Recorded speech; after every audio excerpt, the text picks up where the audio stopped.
Greetings, this is Jim Lindsay. This is a this is a lesson over unauthorized access and use. This content comes from pages 350 through page 358 in your textbook. I really love this lesson. This is one of my favorites. And so let's get to it. This is the Blackboard page, of course, and there are a number of 3 links down here that I will allude to in just a minute. If you would like to read the story about Uber or about Instagram or about the ransomware, which I'll talk about in just a moment, these are the links to those stories. They come from the Blackboard page. So let's get to it. Okay, this is basically this chapter that we're in, chapter 9. This used to be 2 different chapters in the previous version of the book, and so what they've done is like in the first little chunk of chapter 9 now they cover the physical security stuff, which we talked about in a separate little snippet, or a separate little lesson. In this one, now it's getting to what used to be chapter 9 of the old book, and all of this is about internet and network safety. And so they want you to basically they try to convince you or say, hey, this is why you should care. Here are 3 news stories that I just pulled up in August, that because when I made this slide presentation, it was August. In the news, there was basically talk of like how Uber drivers were basically accessing information about their passengers in a way that you probably wouldn't want them to, and so that's why I have that link to these stories. And so in a nutshell, once you rode with somebody as an Uber driver, they could then keep track of where you were based on the Uber software that was on your phone. And so there were stalking cases going on, and that's what that article talks about. Another case that's mentioned that I have a link out there to is the Instagram case.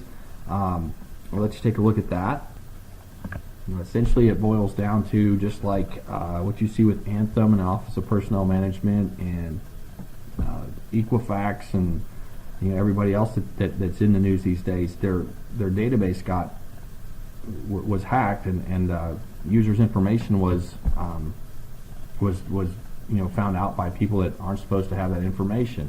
Another story is basically this one. This one's just terrifying, and it talks about how through malware,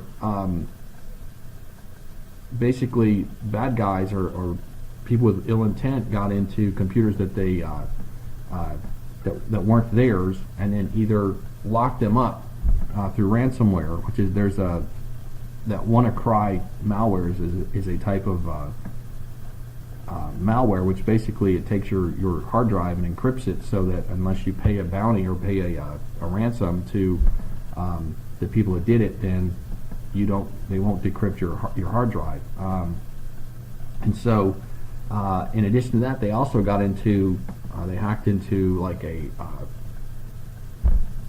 plastic surgeon's computers, and then they found a bunch of photos of patients that the guy had worked on, and then they started reaching out individually to those different patients of the doctor, saying like, hey, we have these naked photos of you, and unless you give us money, we're going to put this out on the internet. And I mean, how terrible is that? You go to a doctor for some care, and then you end up being blackmailed for it, from the pictures that were taken as part of your medical care. And so that's why these topics are important for you to pay attention to, because there are people like this basically out there doing bad things with machines and with computers. And so how can you protect yourself? What is what are some ways in which you can basically reduce the likelihood that somebody's going to use your stuff in an unauthorized manner? So that's the subject matter for this,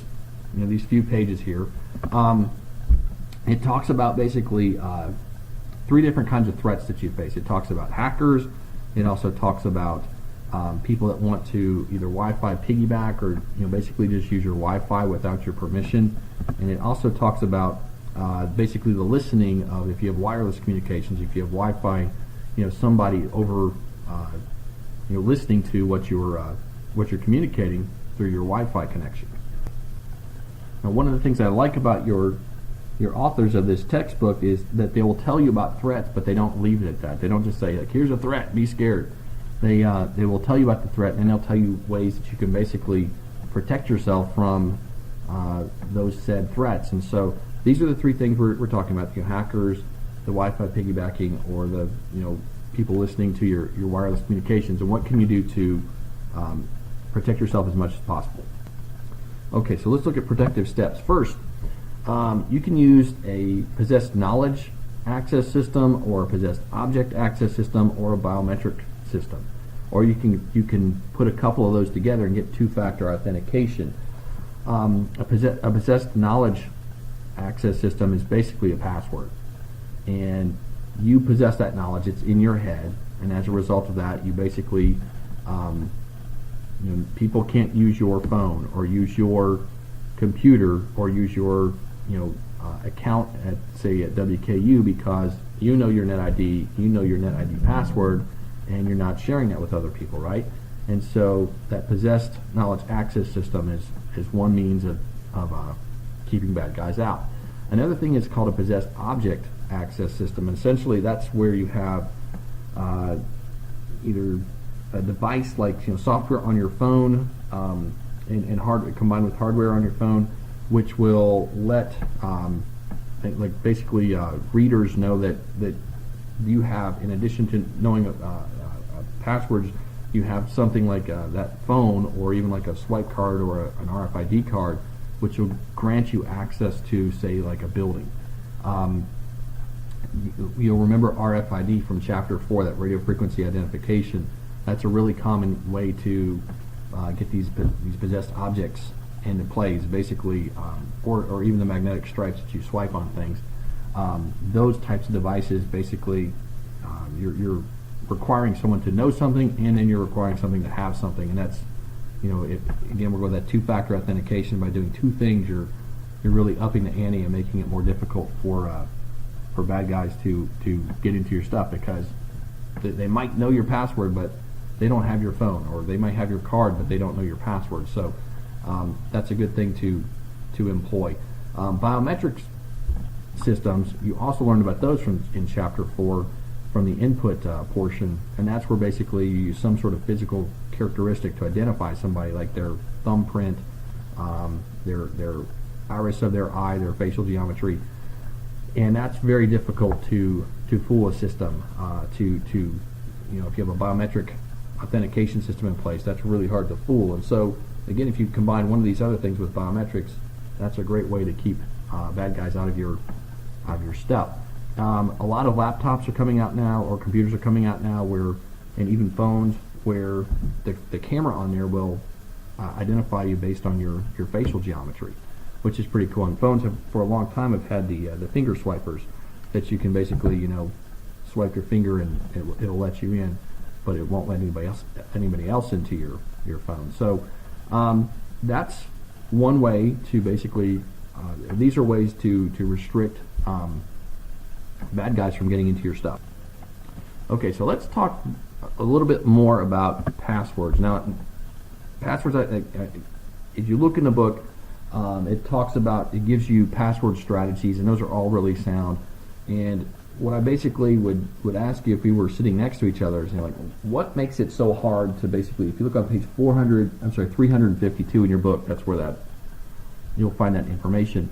What makes it so hard to make passwords like that? And the answer is usually basically, I can't remember those passwords, or I have so many things to keep passwords for that I end up with just one password and then I use it for everything. Those are really common. And so what I would recommend to you is check out this website. It's called howsecureismypassword.net. And let me show you what this looks like. I'm going to jump to my browser where that is. And this howsecureismypassword.net is the web address of it. And at this website, you can basically type in passwords and see how long basically it would take a bad guy to crack that password. So I'm going to put the word rosebud in here, ROSEBUD. And what it's telling me is that because this is basically a word in a dictionary, that bad guys could essentially like look at this, get this password and pretty much crack it right away. What I would suggest to you is the length of your password matters. And where I just put the word Rosebud in there, I'm going to take that same thing. Let me go back here and again put Rosebud, R-O-S-B-U-D, but I'm going to put it again, R-O-S-E-B-U-D, and look at what from instantly to 51 years. The length of the password, the longer it is, the harder it is to crack. And so what I would suggest to you, if you're having a hard time thinking of quality passwords, per the recommendations you get from the textbook, I didn't even put any special characters or upper or lower case in that. That's all just lowercase Rosebud. What I would encourage you to do is come up with a good password, and then double or triple that thing up, and then you're going to end up basically getting some more protection from it, just based on the length of the password. That length, the longer it is, the it's going to help out. So I wanted to show that to you.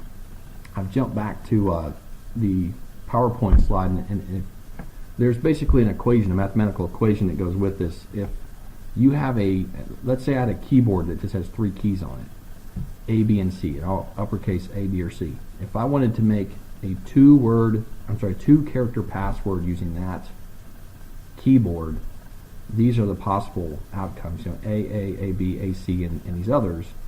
And what you'll see is there are a total of 9 different possibilities. The formula I want you to see is basically the number of keys that are on your keyboard. If you raise that number to the length of the password, that's the number of possibilities that are out there. So by raising it from just 2 characters to say like 5 characters, you can go from 9 possibilities up to 243. I got this information from a guy named Mark Champa, who is one of the faculty members at WKU, but he's written about a dozen security books. He's very knowledgeable on this topic, and he demonstrates this at I've seen him at different events, and so I wanted to share that with you. Come up with basically use these sorts of tips right here to come up with something that is a good password, and then if it's not real long, then like double or triple that thing up, and I think you're going to come up with a pretty good password. Now, there's also something called a password vault, and a password vault is software, and what that does is you just have to know one password to the vault, and then usually it runs off of a USB thumb drive. But wherever you're going to be using, putting in passwords or whatever, I think you can also put them on phones. You basically just remember, like, let's say your password's going to be like 407 years ago, our forefathers brought forth a continent on this nation. Like a crazy long hard password like that. But you just remember that, and then what the password vault does for you, it creates individual passwords at every single place that you need them, and it encrypts them. And because you're just keeping one good password on that vault, and you're taking care of that vault, it will take care of all the hard work of remembering all those individual passwords. That's called a password vault. So those are options for you as far as like reducing the amount of the likelihood that someone is going to get into your stuff without your permission. Okay, and here are some pictures of possessed objects. We talked about these where you can have software on a phone or RFID or even Bluetooth, or like a badge right there. Those are things that you can use to basically grant access to a device or to a location. We talked about biometrics, and I think you guys are well versed in that. So next I want to talk to you about how to secure your wireless router, and there are 5 things you can do here. And they're easy, but if you haven't done this before, please secure your router. There are things that you should do, and it's foolish not to. The reason you want to secure your wireless router is because if somebody has ill intent and they use your router to do something nefarious, basically you can be held responsible because the nefarious activity is coming off of your IP address. And so let's say somebody is stealing or spreading viruses or anything nefarious, again, you can be held responsible for that.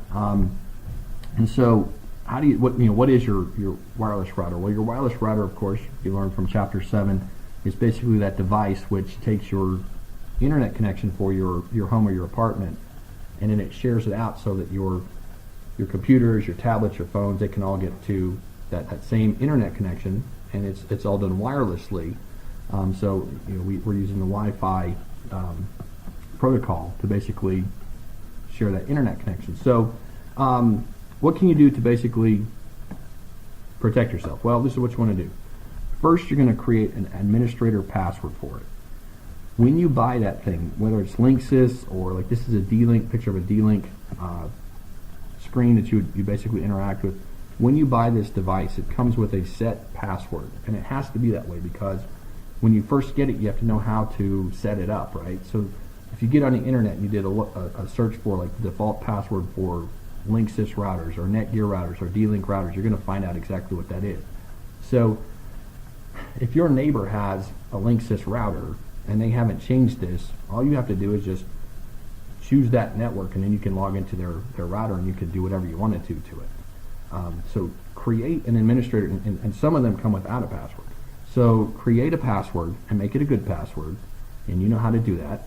And just basically put up an obstacle where if somebody wants to get into your stuff, well, you just made it that much harder because now you put in a good password on there that they don't know. Now the next thing you want to do is to change the SSID. And SSID is basically the name of your network. And so by default, like if we're using this D-Link device, probably going to be called D-Link or something like that. You want to put a different name on there. Make it something kind of weird. Make it like, Pound Dog or Purple Puppy or something. Make it something strange. And by doing that, basically by doing 2 and 3, you're going to make it so that people don't just happen to like wander into your network, because you put a weird name on it, and then on top of that you don't broadcast that name. And so if you have a weird name, the only way people are going to find it if you're not broadcasting it, they have to know it. And so you've done 3 great things here so far. You've changed the name to something weird that only you and your family and friends will know, and then you're not broadcasting it, so if they search for Purple Puppy or Purple Pound Puppy or whatever, and then they have to know that password to basically do any sort of interaction with it. So those 3 things right there, really easy. In 10 minutes you can have all this done. Now also, you want to encrypt your traffic. On this interface screen, this is, from your device, you basically can get to this management screen for your router. There's a checkbox in here which basically allows you to encrypt your traffic as it gets sent back and forth over the device to the devices. And what that will do, if somebody is listening, if they have a sniffer program, as they get your packets of information, and you know what those are because from Chapter 7 we send data around a network in little packets, right? If somebody gets a packet of your information, it's going to be encrypted and they're not going to be able to read it. So even if a bad guy can sniff out those packets and he can look at those all day long, it's just going to be gibberish because he doesn't know the encryption that you're using. And so again, that is also done by you just on this interface screen, you just check a box. I want to encrypt my data and I want to use this particular means to encrypt it. And I give you like WEP or WPA. You get a couple of different options. So lastly, you can also even filter the devices that can use that router by MAC address. And if you do this, then you're going to have like an ironclad router. In the interface screen here, if you go into the advanced area of your router, what you can do is you can say, hey router, you are only allowed to talk to this, and this device.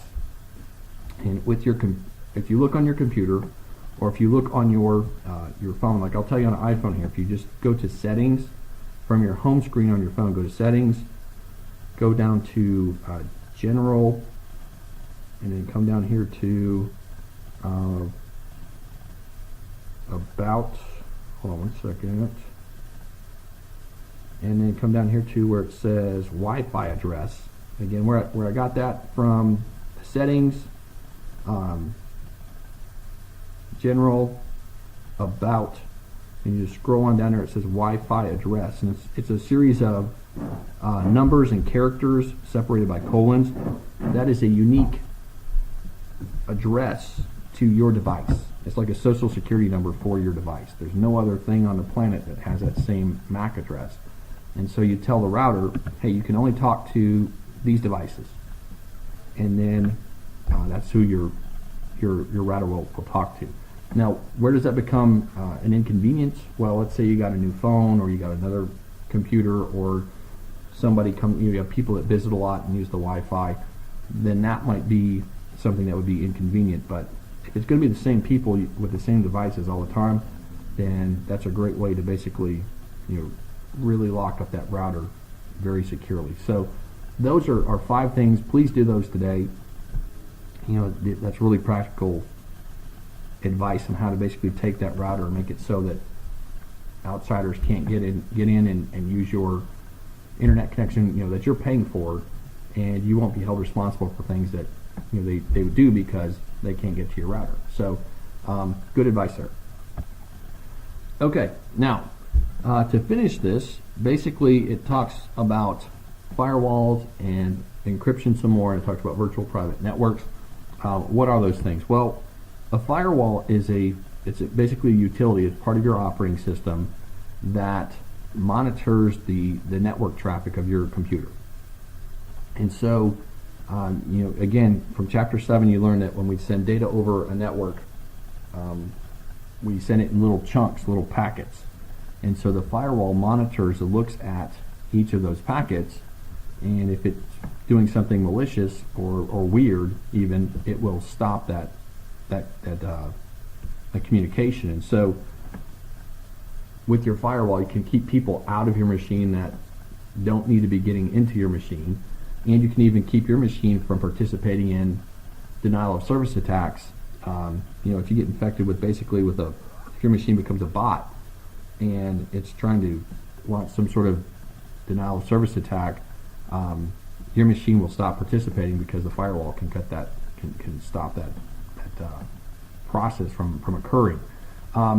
Encryption, we've talked about, full drive encryption. We were talking about physical security. We talked about encryption with your router. That's basically scrambling up data that you send to somebody, and only the people with the keys to unlock it can read it. Virtual private networks. This is an old technology that basically, this has been around a long time. When I interviewed for a job at WKU, the mock class that I taught was on virtual private networks. So this has been around a long time, but it's still in use. It's still a very helpful technology. And essentially, what happens is, through a computer network, you establish a connection from wherever you are. Let's say you're over in Scotland, and your home office for your company is in Bowling Green, Kentucky. Well, through the internet, you're going to establish a connection with your home office, and then it's going to set up what's called a tunnel. Basically, this virtual private network is going to encrypt the data back and forth between Scotland and your home office, and the only machines that can read the data that you're sending back and forth is your machine and the machine at the office that you're connected to, because of the virtual private network tunnel that's been established. So it's using encryption and sending that data through the network. So I put a picture of a tunnel here to hopefully help you remember that. But these things are all, if you get a job where you travel, I guarantee you're going to use virtual private networks. They've been around a long time, and they're very helpful. So that's what's talked about in these pages of the chapter. Hopefully this stuff was interesting to you, and thanks for your time and attention.